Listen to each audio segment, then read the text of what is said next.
Hello everyone, I hope you're all keeping well, healthy and happy.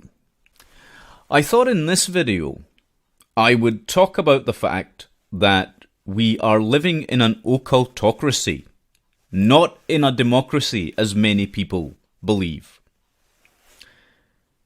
To understand why, we need to take a look at politics.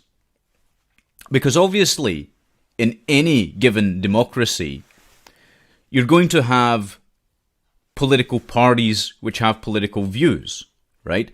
And they are constantly and almost always framed in the left-right paradigm, right? It's a false dichotomy, but nonetheless, you have this notion of the left versus the right, okay? Here's the really interesting part about that in today's world. And in fact, it might have been the case beforehand as well. That because the pendulum has shifted so far to the left, any party that is considered to be a right-wing party today is actually on the left, right? This is known as the Overton window. And so therefore you find frequently that most of the parties who call themselves conservative parties are in point of fact socialist. They are leftist. They are not on the right. But people, because they have an allegiance to the concept of conservatism, they still vote for these parties thinking that they represent conservative values. Okay? So basically, all parties that exist today are socialist parties. But why do I say it's an occultocracy? Well, because if you understand the origins of socialism, then you become very, very familiar with what socialism actually is and what it represents. Now, most people do not know about socialism or communism or their origins in real terms. For example, there are such people who believe that socialism began with Karl Marx. This is not true. It's not remotely true. And for many, many people, it's very easy for them to get fooled into this thinking because the left has pinned all its sins on Marx. Right? A very, very clever sort of tactic. It's the same thing that they did with Trotsky, by the way. Right? The notion that one man was responsible for it all. And they did the same thing with Stalin once his crimes were uncovered. It was like, oh, well, it was all Stalin. The communists after that were perfectly fine, of course, right? Which is not true, which we know from the Gulag Archipelago, which was written by Alexander Solzhenitsyn about his time in the Gulags. But let's get to the heart of what socialism actually is and where it began, because it began in France during the revolutionary period. It followed on from Robespierre, essentially, but we'll get to that. So it could be argued that socialism began in 1838 with the creation of what was called the People's Charter. And it was an offshoot of Chartism. And Chartism was calling for more equitable distribution of income and better living conditions for the working classes. However, a gentleman by the name of Francois-Marie Charles Fourier took these ideas and formed what would later become utopian socialism, or socialism proper as we understand it today. Fourier's views and proposals inspired countless international utopian communities, and this includes the community of Utopia in Ohio in what is present-day America. Also in America was the La Reunion in Dallas in Texas, and you also had the North American Phalanx in Red Bank in New Jersey. And there was the Brook Farm in West Roxbury in Massachusetts, which was founded by a gentleman called Nathaniel Hawthorne. Now, I don't have the time to go into Nathaniel Hawthorne himself, but if you want to check out who this gentleman was and the level of influence he had on subsequent socialist movements, you should be able to do that. Now, according to the book The Occult in Russian and Soviet Culture, written by Bernice Rosenthal, Charles Fourier embedded occult elements into his cosmology, right? For example, in his written work, The Law of Passionate Attraction, you can find several occult elements, and many more, in fact, in there that he presents. And according to James Webb, who wrote Occult Underground, socialists and occultists can be found running in harness. That's a direct quote from that book. Now, Fourier was also a Martinist, and if anybody's familiar with what Martinists actually are and what they believe and how they infiltrated the Roman Catholic Church and basically furthered the socialist agenda out of that, I think you'd be very interested in knowing that. But anyway, let's get back to Fourier for a second here. So Fourier was the first person to categorize poverty and not in inequality as the principal cause of disorder in society. And he also frequently attacked Western civilization, which is why leftists today still do that. Now, this is quite important because to say that poverty is the root cause of all social decay is not strictly speaking true. Because we know that crime, for example, which leads inevitably to social decay, may not be a result of poverty in and of itself alone, but in point of fact, it may have many genetic causes, many natural causes, also cultural causes, right? Rather than poverty being the thing that causes that. And how do we know this? For example, if you look at impoverished societies, any cities where there is mass poverty, but there is no crime, that totally blows that theory out of the water. And there are also societies where there's a high prevalence of crime and yet there's very little poverty. This happens too. It is a very, very peculiar sort of phenomenon. So Fourier was being overly simplistic in that. But it wasn't through naivety, it was purposeful on his part. Fourier is also the father of feminism. Okay? He believed that marriage and the family units were dynamics that needed to be opposed because they were in contradiction to socialist principles, basically. And Fourier's primary concern was the liberation of every man, woman, and child, sexually speaking. Okay? And you can read this in his own works, which is why I'm talking about this. And he felt that this could be done through a socialized state education system, which is why we have a socialized state education system today. They are following in the footsteps of Fourier, the current modern-day socialists. He also wrote extensively on the New World Order, which was to be established, which would be a socialist communist order. Okay? And again, you can read this in his own words, in his own works. This is not hidden from anyone. It's just that people haven't taken the time to know about this, because they've been indoctrinated in school systems with the crazy, batshit idea that socialism only began in the 20th century. I don't know who created this myth, this lie, but it's plainly and bluntly not true. Now, Fourier also happened to be a little bit nuts, if that wasn't already apparent, by the way. Because he believed that the seas would lose their salinity and would one day turn into lemonade. I am not joking. Okay, this man was Looney Tunes. And this is the man who is the father of socialism, of modern day leftism.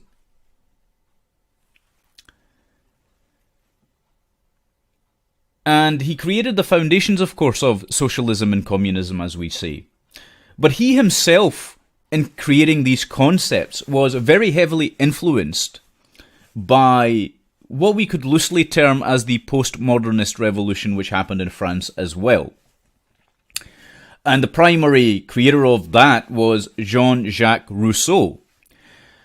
And Rousseau was a proponent of the blank slate theory, of course, and he, in turn, influenced not only Fourier, but also Herbert Marcuse. And Marcuse went on to become a member of the Frankfurt School, which started the charge of cultural Marxism, the invasion of the institutions, right? The long march through the institutions, as they called it, in order to indoctrinate people in academia, in politics, in legislature. So this happened, but Fourier also inspired another gentleman. So this was a multiple attack on multiple fronts by multiple people that Fourier basically, we use the term inspired, but really radicalized would be a proper and appropriate word in today's age, right? And he radicalized Francois Babeuf. Now, a lot of people aren't familiar with who Francois Babeuf is, but Babeuf in 1848, during the French Revolution, began his rise to real power, which that journey for him had started after the execution of Maximilien Robespierre. And he continued to champion the reign of terror politicians, right, like Robespierre. Babeuf was also an occultist, which may come as no surprise to those of you who understand the underpinnings of socialism again, right? He was also a member of the Jacobin Club, which was the most powerful and the most influential political club during the French Revolution. And Babeuf happened to inspire two other gentlemen in turn. It was basically like a gigantic terror network, I'm not joking, which is why it was termed the Reign of Terror when Robespierre tried to implement many of his ideals. But he inspired two gentlemen by the name of Karl Marx and Friedrich Engels, right? And they took Babeuf's ideas, they took Fourier's ideas especially, and further fleshed these out. And they started focusing and centering in on Babeuf's idea of violent revolution to overthrow the existing political order, in favor of what they called the New World Order. Okay? This is where Soviet communism came from.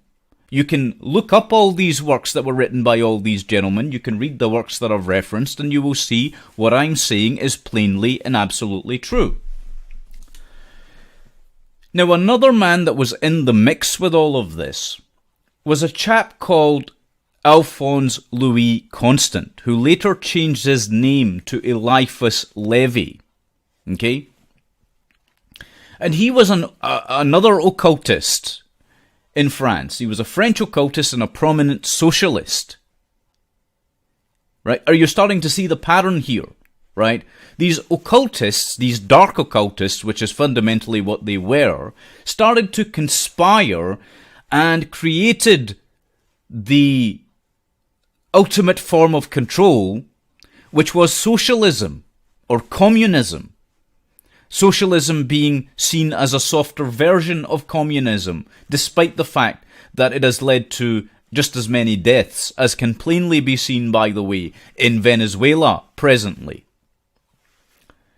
But during the 1840s, Constant, or Lévy, as he started calling himself, developed close ties to Fourier's movement, and he began his campaign for state-sponsored socialism, and furthered the cause for a new world order, right?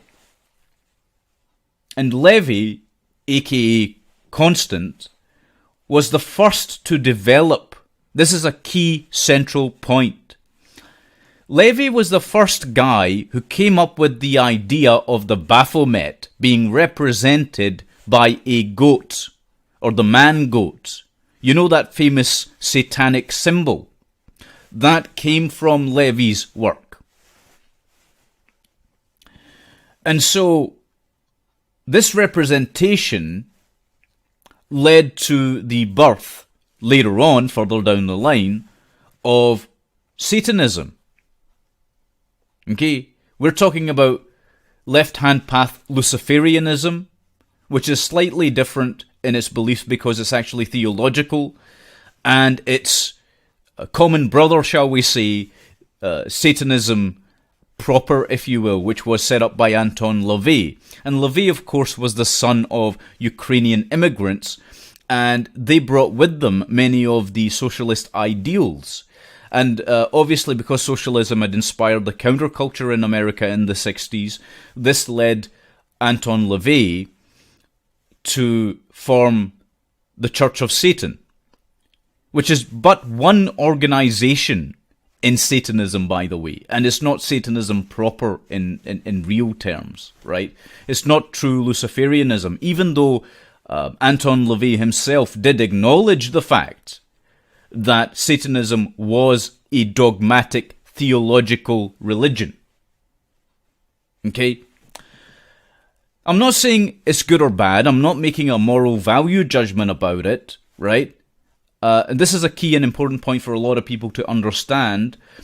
I'm not judging Satanism in terms of its moral core or values.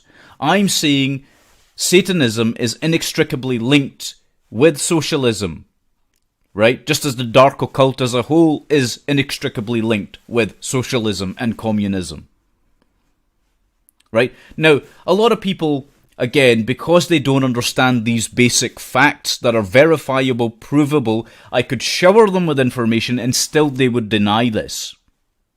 Still they would deny this, right? Because they've been so heavily indoctrinated. And those are not the people that this video is meant for. Okay? Because they're beyond saving in any sense. They're beyond educating in any way, shape or form. They are not worth my time. And if you're watching this and are learning from it, they're not worth your time either. Okay? So there's no point, in real terms, of trying to educate people who are not capable of understanding these things, or just don't want to because the truth is too uncomfortable to go and look these things up. Okay?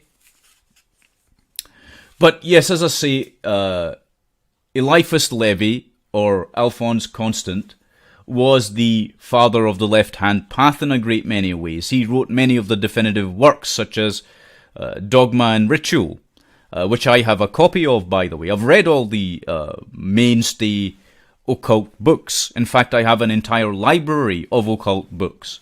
So I understand what I'm talking about here, right? Now, if you fast forward from the 19th century, right, with all of this stuff going on with all these people, the French Revolution and so on, if you fast forward from that into the 20th century and then into present day times, the 21st century, after all of the stuff that we talked about happened, we got the rise of Hitler in the 19th century, which was inspired by Alice Bailey in the Theosophical Society, who was championing the concept of eugenics. Okay? And you had people like Marie Stopes, who became central key figures in the women's movement, who were also ardent eugenicists. Okay? But these occult groups, there's no getting away from the fact that these dark occultist groups inspired the worst people, the very worst people ever in history. Okay, mass murders were committed because of these people. As I say, Alice Bailey's eugenics concepts inspired Hitler. I think it was called The Seven Rays, if I'm not mistaken. It's been a long time since I've read her work. And I'll have to double check that. I might be wrong on that, and feel free to correct me on that, by the way. But we do know that Alice Bailey's works did inspire Hitler to go on a mass extermination campaign. Similarly, the Theosophical Society had a great deal to do with the fact that the Russian communist movement ended up becoming more murderous as time went on. Okay?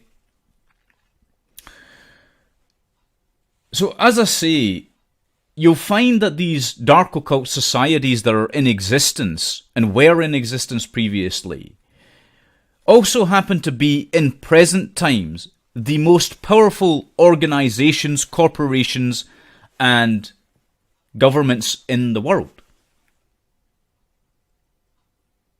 Okay, they seem to be at the heart of all of those. And that's no accident, by the way. It is part of the reason why they display their symbolism. If you've studied symbolisms and signs and sigils, you'll understand that they do this frequently. Every major corporation, by the way, that's out there, any multinational corporation, right? Every single one of them uses symbolism and marks and signs that are occult in nature. They're sigils, and they can be traced straight back to certain occult works. And that's no laughing matter, by the way, right? It's just a lot of people don't understand this. Some of those symbols are very positive, and the people that use the positive symbols aren't dark occultists. But there are dark occult symbolisms. There are dark occult associations with colours, for example, that are frequently used. Now, I spoke slightly about this because people weren't ready back then. I've been giving information to people in increments on many, many things. But the fact of the matter is that the Antifa colours, for example, the colours that Antifa use, who are part of the black bloc communist, anarcho-communist type belief system, and it is a belief system. It's all based on ideology, by the way. None of it is based on logic or rationality, as they falsely claim. See, real rational and logical people don't need those ideological lunacies, right? But all of socialism basically is a religion. It's a diseased religion, but it is a religion, right? And it stems from occultism, which also happens to be based in ideology and belief systems. So it's no accident. But Antifa use red and black, that particular symbolism. Okay? And the reason for that, again, goes back to the association with Saturn and Mars in astrological terms. It's astrotheological, that association. And their symbols, the hammer and the sickle. There's a reason why they use that. People think that's to do with the workers uniting. No. I'm not going to tell you right now what that means, but you can go and look that up for yourself and find out what the origins were. What it actually stands for. Where that symbol comes from. But we've got these societies today that are socialist and nobody knows they're socialist. Right? Like, for example, these secret societies. Or these think tanks, as they're known in modern times. That's another one they like to use. They like to call themselves think tanks. Okay? Most think tanks which exist today are actually occult societies. And we'll get to why that is later on. But for example, we have the Fabian Society, which is responsible for the creation of and maintenance of and policy formation of the Labour government or the Labour Party in the UK. And when I refer to the Labour government, I'm talking about the previous government we had to the Conservatives. That was a Labour government. The New Labour, as it was termed, which was really just the same Labour, but people for some reason think that was different from Old Labour, and New Labour is somehow different from New Labour. It's all very confusing and very weird, but fundamentally the important point is, right, and they make it confusing for people for a reason, to razzle-dazzle them and confuse them, right? But the main point here is that the Fabian Society basically gives a lot of input, and they publicly admit this, they give a lot of input into Labour Party policy. It just so happens that they also offer input to the current Conservative government, the Conservative Party, as well. And that's no accident. Okay? So there are these kind of societies, like the Fabian Society, like the Club of Rome, and many of these other various organizations, they do exist and they do serve a purpose, right? Not to sound paranoid about it, but what I'm talking about can be factually verified here, right? The other thing is, and this is probably the most important thing I'm going to tell you in this video, and again, please do not share this information with people who aren't ready for it, right? If they're happy living in their political paradigms, let them continue to live in their political paradigms. Don't shatter their illusions, because they will turn rabid. Okay, people who need leftist dogma, dogmatic concepts, principles, axioms, people who need those, right? And trying to take their beliefs away from them makes them react very violently. Just like you see with religious people, by the way.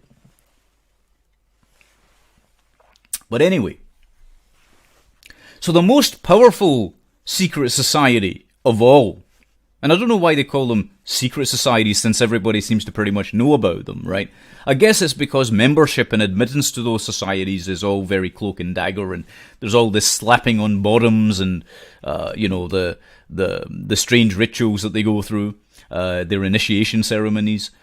But let's forget about that for a second, right? Because the society I'm going to talk about now and mention is the only society that doesn't have initiation rituals. Because you're born into it. And it is the most powerful society out of them all, and you have never heard of it. This is an actual secret society. Okay? And this society is called the Circle of the Black Sun.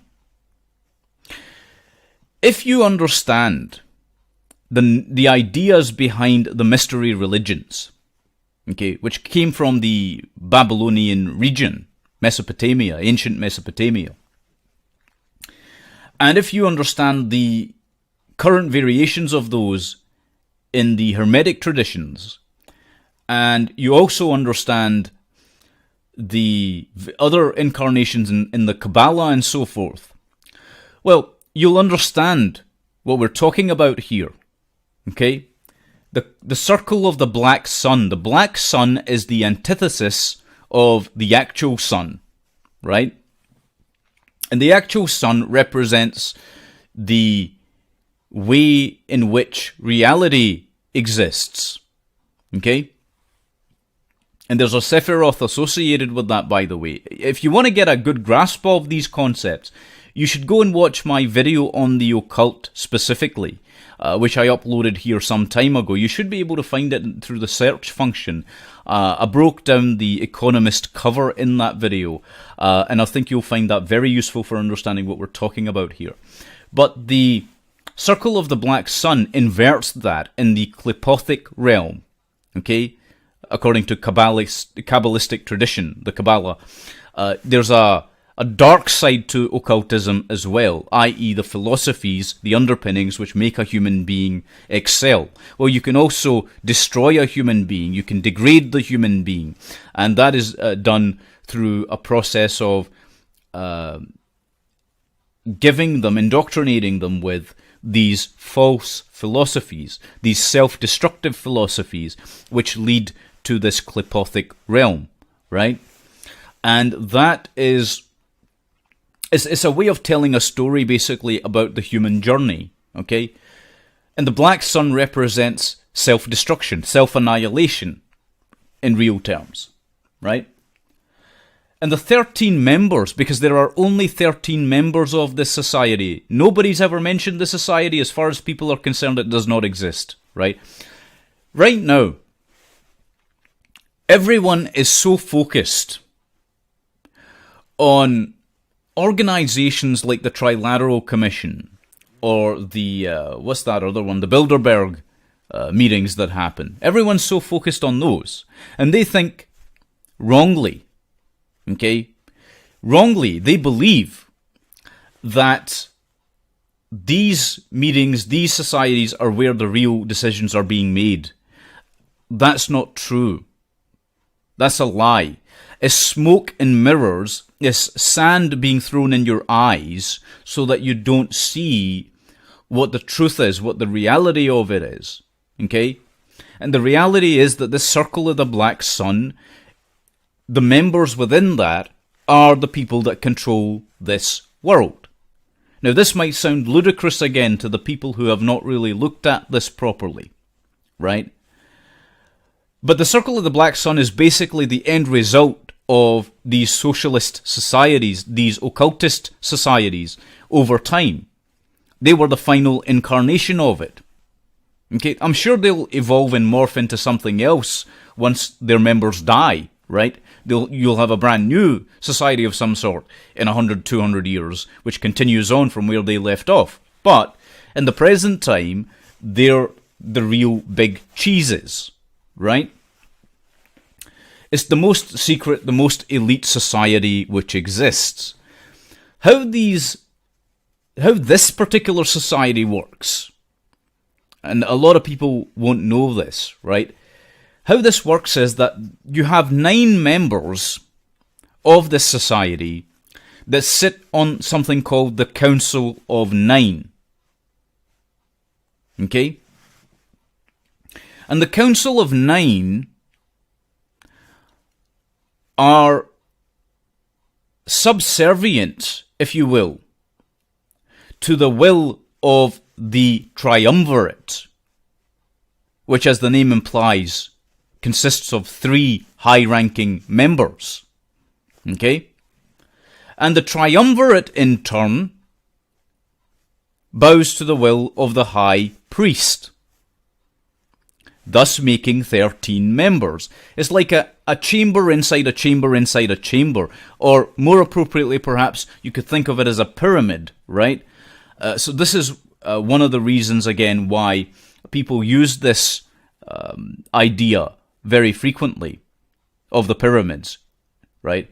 The pyramidic structure is one way of amassing vast amounts of power at the top of that pyramid, whilst depriving everybody else of their power in the bricks down below. And the further down you go, the less power you have, until you reach the base level, which is basically where most of humanity is right now, right at the bottom of that layer. That layer cake, right? It's right at the bottom of it. But these are the people that created and run the present day system in which you live. Okay, this is very important to understand. The debt-based economy, these people came up with the idea. Right? And how it functions is that they are basically the system, the machine on Earth. Right? They are a master mind. One singular collective hive mind. And the more people they ensnare into that machine, okay, the more people give them power. This is the thing of it. But you wouldn't know that these are the most powerful people on Earth if you were to meet them. This is the interesting thing, right? Because they look as ordinary as you or me. Okay? There's a lot of this nonsense about. And it's very hard to really tackle the dogmatic and the religious, particularly people that are conspiracy theorists. What I'm talking about is not conspiracy, and it's not a theory. Okay? These are historical facts that I'm speaking about. Right? And what happens is, if you tell people about these things, who are conspiracy theorists even, they get incensed about it. Because they want to believe in lizard men from Mars, or God knows what else, and hoodoo, voodoo type crazy things. Right? I mean, I don't know how else to put it. These people are just as Looney Tunes as the politically inclined socialist movements that exist, right? They're just nuts, quite frankly, right? But they have ended up that way because there are certain people inside what is dubbed the truth movement, right, who are, how can I put this? They're there to subvert it. They have the same paymasters as, for example, the people in politics. Okay? Or the people that are in CNN or the BBC, right? Or all these various organizations that are institutionally designed to hypnotize people, to make them believe falsehoods, right? To coerce people, to persuade people, to use persuasion systems on them. That's what you're basically talking about. Those same people that are that are influenced by those things. Well, if you're not influenced by those things, something else will get you, and that something else is conspiracy theories, right? That's part of the problem with conspiracy theories. And it's the reason why they were designed and created. You could call it controlled opposition if you like. Okay, but that's fundamentally what it is. But these people that we're talking about in the Circle of the Black Sun, this secret society, you wouldn't know them, as I say, from Adam. You literally wouldn't. You'd think they're the most normal people on earth. Okay? But that's not the case. They are highly intelligent. They are superior in intelligence to just about everyone else around. And I'm not kidding about that. Okay, I'm deadly serious. These are very, very clever people. You would be making a mistake to think that these people who rule the world today are just as batshit nuts as the people that created socialism. No. The people who rule the world today aren't suffering from insanity. And I've said this before and I'll say it again. These people are hyper-sane. They are hyper-sane. They have thought things through to the nth degree. Okay? They've looked at everything so intently that they know what the end result is going to be before anything is even done. That's the kind of people you're really fundamentally dealing with here. And they're so clever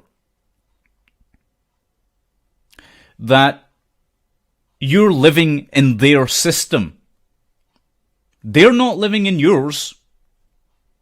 You're living in theirs. You were born into bondage. You were born into slavery. That's what people don't know. Right? That they were born being slaves. There's no way, there's no path other than self-actualization to free yourself from that. Okay? Knowledge, understanding, wisdom, empathy, the path of mildness, taking that will free you from their control. But most people do not have the willpower to do that. You see? For example, people think that they need to be in debt to survive. Everyone's in debt up to their eyeballs today. Who's free of it? Not a single person. Because the same people that instituted regime change and revolution in what became Soviet Communist Russia did the same thing in America with the creation of the Federal Reserve. They took over the government's State Department with people like Alger Hiss. I've spoken about all of this before, right? And if you haven't checked out those works that I've put up here on these matters, shame on you. Okay? But these are the people that they put in place, people like Hiss, people like all these various people in the IMF, people who create the person who created the IMF fundamentally, and the UN, the United Nations. Okay? You're living under their system and you don't know it. You're working a job that was created by them, most likely, in this corporatized, globalized system. If you're working a government job, well, you're already under the thumb of the state, right? There's no way for you to win. That's the big secret. People can't win if they are still inside the system and they think they're free. Okay? If you think you can use the system to free yourself, you're just as Looney Tunes as all the other people that are on this earth that submit themselves to this dark occult philosophy, this dark occult ideology. Okay? And I'm deadly serious about that.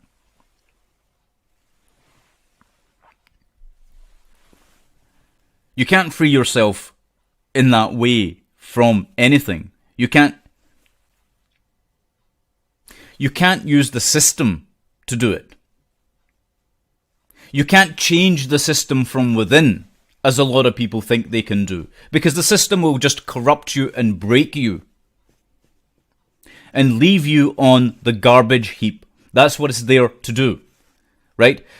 They don't think about it like this. It's like an ant colony, right? You don't need every single worker ant alive in that system. You don't need every single worker ant to be thinking beyond its station. You merely need it to perform as well as it does. Okay? But see these people that we're talking about, this Circle of the Black Sun, the Council of Nine, the Triumvirate, the High Priest, they have no money, right? They're not rich, which is why you never hear about them. Okay? Think about it. If you invented funny money, right, which is what the Federal Reserve System basically is, right? It's fiat currency, debt-based currency, which accrues debt every time it's printed. So how can it possibly be real, right? If you create that, you're creating monopoly money, right? The Bank of England does it, the Federal Reserve does it, right? It's not backed by anything. After currency was taken off the gold standard, it wasn't backed by anything. And before even the gold standard kicked in, it still wasn't really backed by anything. It was just backed by paper gold.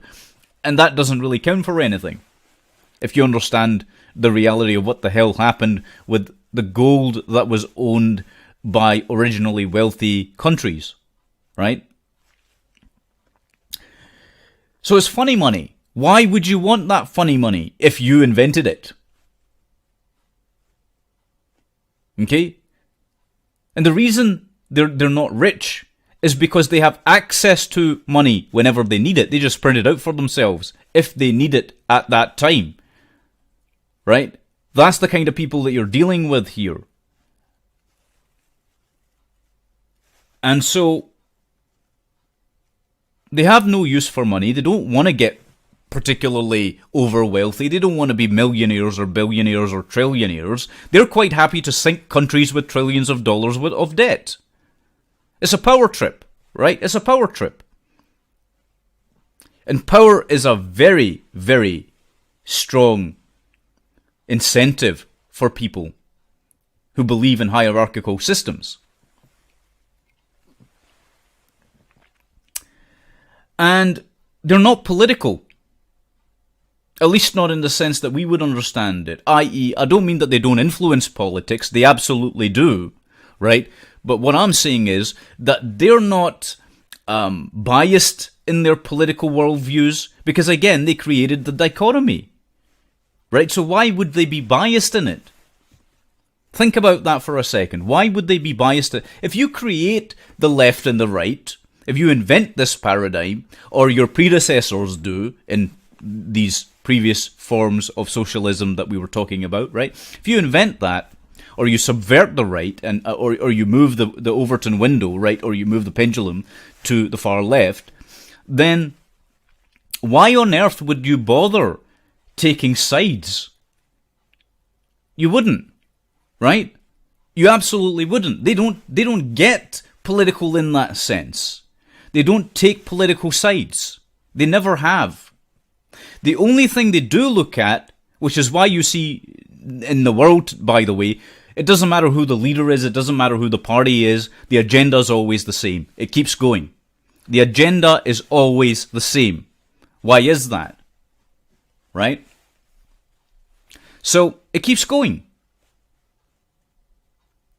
That agenda, which is implemented by them. And what do? Well, they don't get political. They watch people, let me tell you the absolute truth about this, they watch people getting into political disputes and they are laughing their asses off. They are laughing their asses off. Okay? They sit back and laugh at humanity, at its stupidity. Okay? And one of the problems with these guys is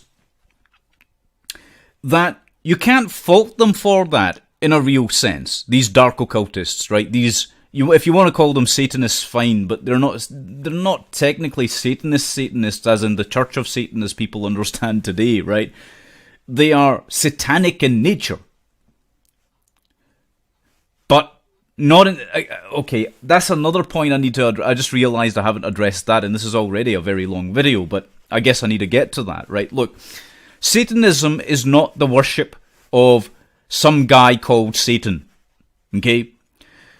The imagery and depictions of Satan evolved over time to a point where Satanists actually created much of the imagery that was supposed to be associated with Satan, right? Satan comes from the ancient Hebrew, right? Ha-Satan, which means the adversary. Okay? It's about being adversarial. Adversarial to what? To humanity. To human goodness. Right? The reason they are that way, the reason the socialists and the communists and everyone else who subscribes to the satanic ideology, right, if we want to call it that, or the dark occultist ideology, is because it's nihilistic. Okay? And they are nihilists themselves, i.e., they don't believe there's any point to human life. So instead of human life ending billions of years in the future, why not just end some of it now? Hence the mass murders, right? Anyway, getting back on track. So Satan is an invention, a creation, a way. Satan as we understand him today, right, is a pictorial representation of the manifestation of the absolute evil which exists on this earth. Fundamentally, that's what it is. There is no real devil, right? There never was. But this idea serves two purposes, right? The first being that it creates fear in people, it instills fear so that they never want to learn about occultism or Satanism. If you put scary imagery everywhere, right, and you frighten people away so that they never examine your actual philosophies and your beliefs, well, that's a very clever way of keeping people away from the door. It's a clever way of keeping people's eyes closed. Okay? It's a very clever way of doing that. And simultaneously, it also makes people fearful of them.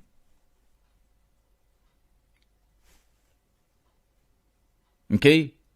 That's the thing. And then they laugh at human stupidity. Right? They laugh at the stupidity of human beings. When you get these religious individuals, right? Because they invented all the major religions, by the way. Okay? Islam, Christianity, and Judaism in their current incarnations, and I stress in their current incarnations, right? Because on this channel, I have gone into great depth explaining the origins of each of these. And again, if you haven't learned or you haven't paid attention, then shame on you. Okay? All the major world religions, in their current incarnations, were created by these people.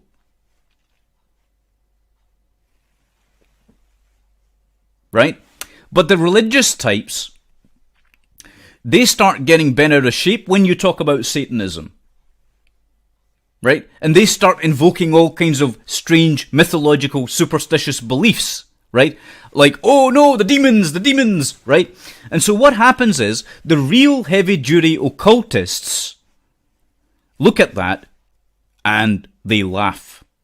People like me laugh at that. And I'm on the side of humanity. But people like me even laugh at that. And do you know why? Because it displays absolute ignorance. The information's there if you want to learn about a lot of this stuff. People just don't want to. If they did, they would know. Okay? But that's the thing of it, right? So for these people, they have no interest in money. They have no interest in taking political sides. They have no interest in fame or fortune at all, right? Because they control who becomes famous and who doesn't. This is another thing. Think about it. How do you make someone famous? Well, you give them airtime through these mediums that we have, the media, right? So television, okay, radio, in the old days, right? These two were the main two mediums. Written newspapers, right, and magazines, right? And then today we've got the internet. And guess what? They just so happen to control all of these mediums, every single one of them. It's no accident that every single mainstream media corporation is owned by only 6 corporations, and they in turn are owned by these dark occultists. And they don't pay money to own them, by the way. Now the thing is, what I'm saying here is probably terrifying the absolute crap out of them. They're going to get bent out of shape about this particular video. That I know. Okay? But they're not going to worry about it too much. And here's why. So, if you consider how many people are going to learn from this at all, if they do at all, or if they take on board what I've said and go and research these things for themselves to verify, because that's very important. Never, ever, ever take anyone's word for anything. Always go and look it up. Always. Do your own research. It's very important. Okay? Because the moment you start placing faith in people, especially people who you don't know personally, in whom you can't invest trust in a total sense, you shouldn't do that, right? You should hear what they say and then apply your own critical thinking to it, right? And go and look up. If what they've said is true, then it'll be self-evident. If it's not, then it won't be, right? So, as I say, they're not going to get too bent out of shape about this. And the reason for that is because most people are just plumb ignorant. And when I talk about most people, think about how many human beings there are on this earth. 7.2 billion almost, right? Of those 7.2 billion, who cares about what is really going on this earth?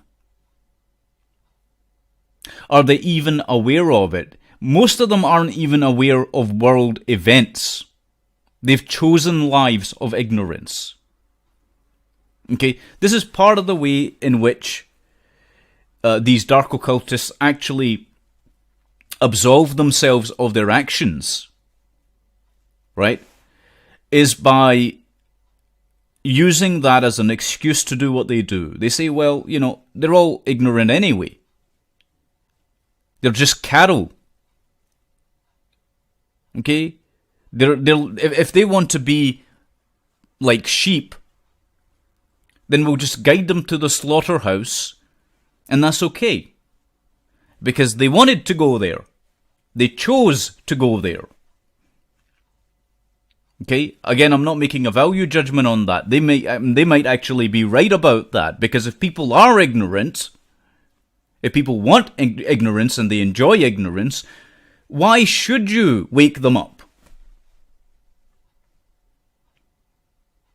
If they want to be, like, it's a little bit like this Islamization of Europe, for example, right? I'm just using this as an example, because I've talked at length about a lot of things through this. But if you take a look at that whole situation, or what's happening in Sweden right now, which is an apt and brilliant example of this, if people want to capitulate and they want to submit to murderous people with murderous ideas, right, destructive ideas, you can't really stop them from doing that. Right? Morally speaking, the onus is upon people like myself and other people that are moral, like yourselves, to speak out about these things, right? And to educate people as best we can, right? Those who can be educated. But for the bulk of humanity, they cannot be educated. That is the great problem. They revel in their ignorance. Okay? They continue to get deeper and deeper into personal debt, into national debt, and they don't care. Okay? They're easily swayed by propaganda. If someone tells them that they should get a mortgage to buy a house, they'll get a mortgage to buy a house, not realizing that they don't own that house. And even if, when the mortgage gets paid off, guess what? You still don't technically own that house. There's a lot to that. I don't want to go into that too much, right? That's to do with property rights and law. But in a great many ways, technically speaking, the land that exists within the borders of a country belongs to the country itself under this socialist doctrine which has been implemented in most countries, right? And therefore anything on that land and in that land actually belongs to the state. Now, that may vary slightly from country to country. And I'm not saying it's the case right across the board, right? But there are similar kind of things to get somebody hooked on this or that, right? To get people deeper into debts, to get people more and more enslaved and chained to the system. And not just them, but their children and their children's children. To get them to agree to and accede to wars in foreign countries that they have no business getting involved in. A great example of this was the Iraq War. Over 90% of the American public supported the Iraq War. Yes, that's because of media propaganda, but look how stupid they were. They were too stupid to see through media propaganda. They believed the lie of weapons of mass destruction. They continue to believe lies to this day. Even though, just recently, CNN has been exposed several times for being absolutely full of nothing more than propaganda. False news stories fabricated out of thin air. And I'm just using CNN as one example of this, right? But you see what I'm saying here, hopefully, right? You see what I'm getting at. You can't change the ignorance of people, and this is part of the reason why the occultists use this as a get-out clause. These dark occultists. And again, they may well be right about that. They may have a sound basis for saying that. And you can only educate the people who are able to be educated, who are capable of listening and understanding. Everyone else, you can't do anything for them. Okay? You just can't. If people willingly want to die, there's not much you can do. So that's why, I guess, with this video, that's why they're not worried about it, because they know that nobody really is going to pay attention to it. Okay? The few of you that do, well done. Right? The few of you that have stuck through this for an hour and sat through this, congratulations. Right? You're increasing your knowledge base, or you're trying in your own ways to do what's necessary, right? To break out of this mental enslavement, this physical enslavement, this dead enslavement that we all find ourselves in. When we're born, we all find ourselves in that, you know? And it's a constant battle to get out of it. Get out of the mindset that they try and impose on you. It's a psychological state, really. There's a lot of psychological work you need to start doing on yourself in order to be able to really effectively combat the system. Because again, they are the system. This is the system. This is an occultocracy. And there is no denying that. People can keep trying to deny that. You know, these people that exist in the skeptic community, I have a lot of respect for them when they tackle particular subjects, right? But they have a blind spot. They do not understand, like everyone else, they do not understand that the origins of most of the things that we're seeing today are of a dark nature. Okay? There's a very, very sinister element to the powers that control the world. Anyway, I'll leave it there for this video because it's been a very long video, and part of it, I have to admit, part of it was me just sort of ranting here, right? But I've got another appointment that I have to attend, I have to go to, as you can see, which is why I'm dressed as I am. It's a prior engagement. But thank you very much for watching this video. Take good care of yourselves, and God bless you.